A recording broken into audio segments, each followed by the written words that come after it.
मैं 15 साल की थी जब मेरी शादी एक 35 साल के मर्द से कर दी गई। मैं जिस घर में ब्याह कर गई वह लोग बहुत बड़े लोग नहीं थे।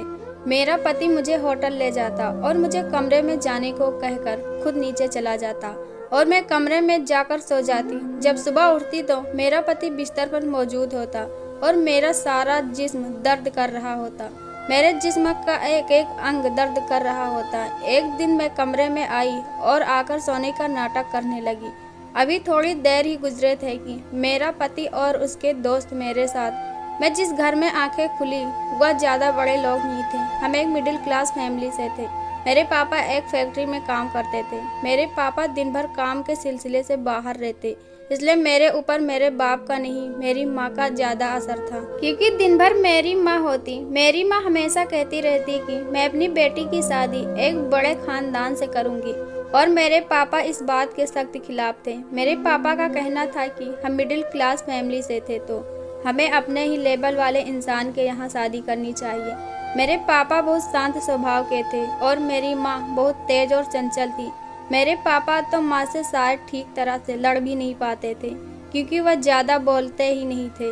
और मेरी माँ थी कि एक बात की 10 बातें सुनाती। हर दूसरे दिन तीसरे दिन मेरी माँ और पापा के बीच झगड़ा होता रहता।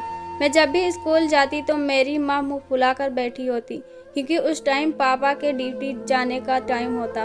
और जब स्कूल से वापस आती तो मेरी माँ बहुत खुश होती। मेरे स्कूल की गर्मियों की छुट्टी हुई तो हमने अपने मामा के घर घूमने के लिए जाने का फैसला किया। मम्मी पापा दोनों राजी हो गए और हम अपने मामा के घर चले गए। मेरे मामा की 2 लड़की थी जो कि दोनों मुझसे बड़ी थी। वह दोनों मुझसे बहुत प्यार करती हैं, मेरा बहुत ख्याल रखती थी। मुझे प्यार से सोना कहती, जबकि मेरा पूरा नाम सोनम था। मैं जब वापस अपने घर आने लगी तो मेरी मामा की लड़की मुझे बहुत सारा पैसा और गिफ्ट दिया। हमारे स्कूल की छुट्टियां खत्म हो गई थी। हम एक दिन स्कूल गए और स्कूल में एक डांस का प्रोग्राम था जिसमें बहुत सारी लड़कियों ने हिस्सा लिया। अपनी खूबसूरती और अपने डांस के चलते मैंने सारी लड़कियों को पीछे कर दिया और इस साल बेस्ट डांस का खिताब अपने नाम कर लिया। हमने बीए कंप्लीट कर लिया था। अब मेरा सपना था एमए करने का, लेकिन तभी मेरी पढ़ाई रुकवा दी गई, यह कहकर कि नौकरी तो मिलनी नहीं है और मेरा रिश्ता एक बहुत बड़े घर में तय हो गई। अभी मैं 18 बरस की थी। मैं पढ़ना चाहती थी। मैंने अपनी माँ को बोला कि मैं पढ़ना चाहती हूँ, कुछ आगे करना चाहती हूँ और मेरी शादी एक 35 वर्ष के आदमी से कर दी गई। जब मैंने अपनी माँ से यह सवाल किया कि वह मुझसे कितना बड़ा है तो उन्होंने कहा कि खाता पीता घर है, इतने बड़े लोग हैं, तेरी जैसी लड़कियां राज के यहाँ नौकरानी हैं। तू शुक्र मना राज का जिसने तुझे पसंद किया है, वरना तो वह इतना बड़ा है कि वह तुम्हें नौकरानी भी न रखता। मेरे घर में सिर्फ मेरी माँ की चलती थी। मेरी माँ का फैसला होता था। मेरे पापा के लाख मना करने के बावजूद माँ ने मेरे पापा की और ना ही मेरी बात मानी। मैं अपनी माँ से लड़ जाया करती थी। ना तो राज मुझे पसंद है और ना ही राज से मुझे शादी करनी है। राज मुझसे कितना बड़ा है तो मेरी माँ कहती कि राज हमारे लिए लॉटरी बंद कर आया है। उसका बहुत बड़ा बंगला है, उसकी बहुत बड़ी दुकानें हैं और उसकी 2 कपड़ों की मिल है, रानी बनाकर रखेगा। और फिर सख्त लहजे में कहती कि जो मैंने कह दिया सो कह दिया। मेरी माँ की नज़रों में बंगला, गाड़ी और कपड़ा की मिल ही सब कुछ थी। मेरी मम्मी पापा को और भी इम्प्रेस करने के लिए राज कभी कभी हमारे घर आ जाया करता और बहुत सारे कपड़े और बहुत सारे ज़रूरत के सामान भी लेकर आता। राज मुझे बिल्कुल भी अच्छा नहीं लगता था। वह मुझसे कभी कभी बात करने की कोशिश करता, लेकिन जब भी वह मेरे घर आता तो मैं अपने आप को एक कमरे में बंद कर लेती। एक दिन राज मेरे घर आया और उसको चाय देने के लिए मुझे भेजा गया।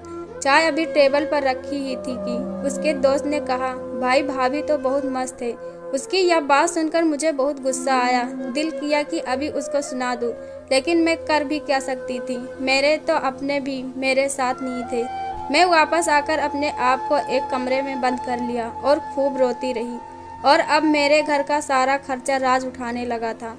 मेरे घर की हर छोटी बड़ी चीज उसी के पैसों से लाई हुई थी। उसने मेरे घर पर 2 नौकर भी रखे हुए थे, जिससे अब मेरी माँ को बहुत आराम मिल गया था। मेरी माँ मेरे साथ जैसा ट्रीट कर रही थी, ऐसा तो कोई माँ सौतेली बेटी के साथ भी नहीं करती थी। एक दिन राज और उसके 4 दोस्त में आए और उन्होंने माँ से कहा कि वह 1 हफ्ते के लिए किसी काम से दुबई जा रहा था और उसने कहा कि वह जल्दी वापस आएगा और फिर शादी करके सोनम को अपने साथ ले जाएगा। अपने साथ में ढेर सारे तोहफे लेकर आया। इसी बीच मेरे मामा की लड़की घर आई तो मैंने अपना सारा हाल उनको सुना दिया। उन्होंने माँ से बात करने की कोशिश की पर माँ ने उन्हें साफ इनकार कर दिया, ये कहकर कि मेरे बेटी की शादी एक करोड़पति के साथ हो रही है और तुम लोगों को देखकर जलन हो रही है, तुम लोगों से बर्दाश्त नहीं हो रहा है। मामी की लड़की मुझे मेरे पुरसाने हाल पर छोड़कर नाराज होकर वापस चली गई थी। आखिर राज एक हफ्ते के बाद दुबई से वापस आया तो सीधा वह माँ से मिलने आ गया और उसने कहा कि माँ जी बस आपका आशीर्वाद लेने आ गया था। शादी की सारी शॉपिंग दुबई से ही करके लौटा था और फिर ठीक एक हफ्ते बाद राज के साथ हमारी शादी कर दी गई थी। घर वालों के खुश करने के लिए राज ने कहा कि हम शादी के बाद हनीमून के लिए दुबई जाएंगे। राज ने यह बात पहले नहीं बताई थी कि वह मुझे दुबई लेकर जाएगा। न चाहते हुए भी अब मुझे राज के साथ जाना था क्योंकि अब वह मेरा पति था। राज मुझे लेकर दुबई चला गया। राज मुझे बहुत खुश रखने की कोशिश करता है।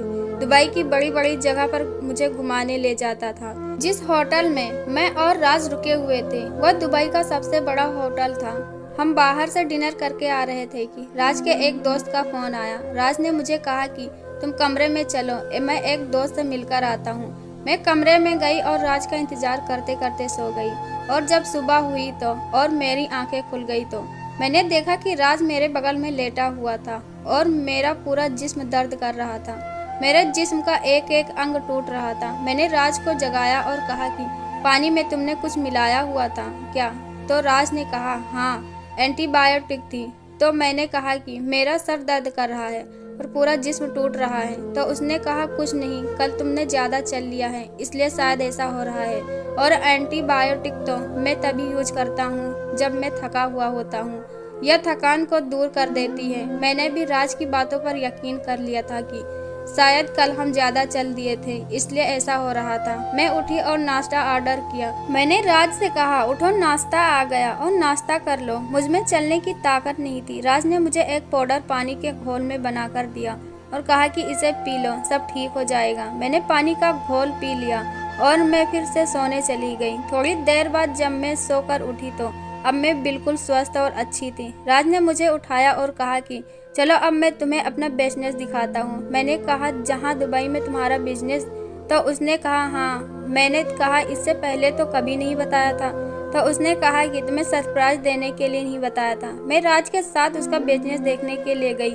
राज मुझे एक नाइट क्लब में ले गया तो मैंने राज से कहा कि राज मुझे डांस करना नहीं आता। राज मेरा हाथ पकड़कर सीधा अंदर लेकर चला गया और कहा कि यही है हमारा बिजनेस। मैंने कहा नाइट क्लब? तुम यहाँ नाइट क्लब चलाते हो?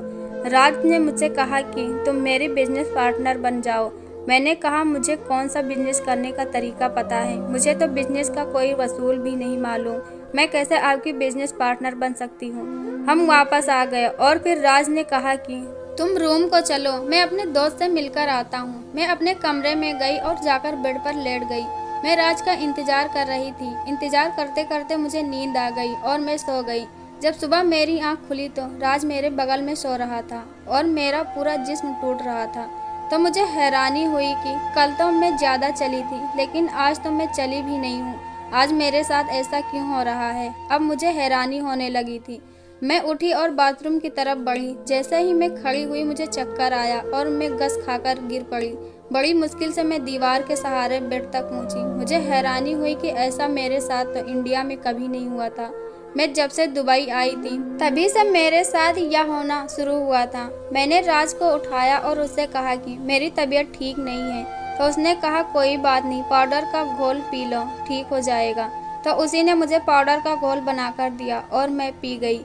थोड़ी देर बाद मेरी तबीयत नॉर्मल हो गई। राज ने कहा सोनम तुमने मेरे सवाल का जवाब नहीं दिया।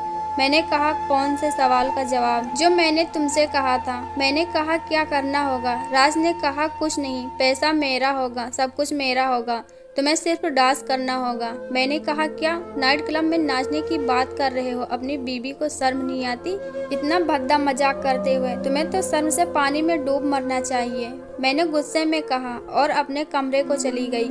अभी थोड़ा वक्त ही गुजरा था कि 2 अरबी मेरे कमरे में आए। मैंने कहा राज या कौन लोग हैं? जो मेरे कमरे में आ गए। राज ने कहा, यह मेरे खास मेहमान हैं। दुबई के यहाँ पर बिजनेस स्टार्टअप में इन्होंने मेरी मदद की थी, तो यह मेरे खास मेहमान हैं और इनकी मेहमान नवाजी आपको करनी है। यह जो मांगे जो कहें उसको पूरा कर देना। ये कहते हुए राज वहाँ से चले गए और वह दोनों अरबी मेरे कमरे का दरवाजा बंद कर दिया। मैं हैरान थी कि मेरा पति इतना गिर गया इस तरीके की नीच हरकत करेगा। मुझे यानी अपनी बीबी को अरबों के हाथ बेच दिया। वे दोनों अरबी हट्टे कट्टे लंबे चौड़े। उन दोनों अरबियों ने मेरे साथ जो किया वह बयान करते हुए मेरी जुबान काटती है।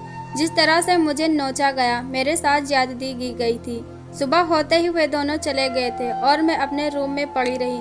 मुझमें उठने की हिम्मत नहीं थी। जिस तरह से मुझे रात में बर्बाद किया गया था, मेरी चीखों पुकार को सुनने वाला कोई नहीं था। अब तो यह मेरा रोज का मामूल बन चुका था। मुझे एक होटल के कमरे में कैद कर दिया गया और रोज एक नए नए अरबी को लाया जाता और उनसे मोटी रकम वसूली जाती। राज और उसके दोस्त शायद इसीलिए मुझे यहाँ लाया था कि मेरी खूबसूरती और मेरे जिस्म से पैसा कमाया जा सके। अब मैं तंग आ चुकी थी इस जिंदगी से। मैं रो रो कर अपनी जिंदगी की भीख मांग रही थी, लेकिन मेरी चीख पुकार को कोई सुनने वाला नहीं था। जो भी औरतें मुझसे लुत्फ अंदाज होकर चला जाता और मैं अपनी किस्मत पर बैठकर रोती रहती और मैं अपनी माँ को कोसती रहती, जिसने मुझे जानबूझकर इस ठंडक में ढकेला था, जानबूझकर मेरी जिंदगी को नर्क बनाया था। अब मुझे दुबई आए हुए 1 साल हो चुका था और इस 1 साल में 1000 मौत मरी थी। एक दिन सब लोग कहीं गए हुए थे और गलती से दरवाजा लॉक करना भूल गए थे। इसी का फायदा उठाकर मैं वहां से भाग निकली। मैं इंडिया तो आ नहीं सकती थी, मेरे पास पासपोर्ट नहीं था। मेरा पासपोर्ट राज के पास था और बगैर पासपोर्ट के अगर मुझे दुबई पुलिस स्टेट लेती तो मुझे जेल में डाल देती। लेकिन फिर मैंने सोचा कि इस जिल्लत की ज़िंदगी गुजारने से तो बेहतर है मैं जेल में ही रहती। और फिर मैंने हिम्मत करके दुबई पुलिस को सारा सच बता दिया था। दुबई पुलिस ने होटल में छापा मारकर उस होटल को सील कर दिया था और राज और उसके दोस्तों को पुलिस ने पकड़ लिया था। उसके क्लब को भी सील कर दिया था। दुबई पुलिस ने मुझे वापस इंडिया भेज दिया था। मेरी जिंदगी तो बर्बाद हो चुकी थी, लूट चुकी थी। रोते रोते मैं अपने घर पहुंची थी। मेरे मम्मी पापा ने देखते ही गले लगा लिया था और मैं फूट फूट कर रोने लगी थी। मैंने अपनी सारी कहानी उनको सुना दी थी। मेरे पापा ने गुस्से में आकर मेरी मम्मी को तलाक देने जा रहे थे, लेकिन फिर मैंने उनको समझाया कि जो होना था सो हो गया। अब और घर तबाह करके मतलब क्या है। राज मुझे पानी का जो घोल बनाकर देता था, असल में वो पानी का घोल नहीं होता था, वह ड्रग्स होता था जो धीरे धीरे नशे का आदी बना रहा था। हर माँ बाप को यही सोचना चाहिए, सिर्फ दौलत ही हर चीज़ नहीं होती। दौलत ही उनके बच्चों की खुशियाँ नहीं दे सकती। असल में जो हम देखते हैं वैसा नहीं होता। राज और उसके दोस्त एक फ्रॉड कंपनी चलाते थे, जिसके तहत इंडिया से लड़कियों को दुबई के लिए सप्लाई करते थे और वहाँ पर उनसे बियर बार और नाइट क्लब में ज़बरदस्ती में छुड़ाया जाता था। एक मैं थी जो किसी तरह बचकर निकली थी। ऐसी न जाने कितनी लड़कियां वहां पर आज भी फंसी हुई हैं। पैसे से जिंदगी में खुशियां नहीं खरीदी जा सकती, सुख चैन नहीं खरीदा जा सकता। लालच इंसान को बर्बाद कर देता है। मेरी माँ ने लालच किया था, जिनकी बर्बादी आज मैं जीती जागती उनके सामने खड़ी थी। मेरी माँ की हालत ऐसी थी कि न हुआ तो जिंदा थी और ना ही मुर्दा। लेकिन अब पछताने से क्या फायदा जब चिड़िया चुन गई खेल। तो दोस्तों, यह कहानी कैसी लगी कमेंट करके जरूर बताएं। वीडियो को लाइक करो, चैनल को सब्सक्राइब करो। ऐसी कहानी आपके लिए लाते रहेंगे। धन्यवाद।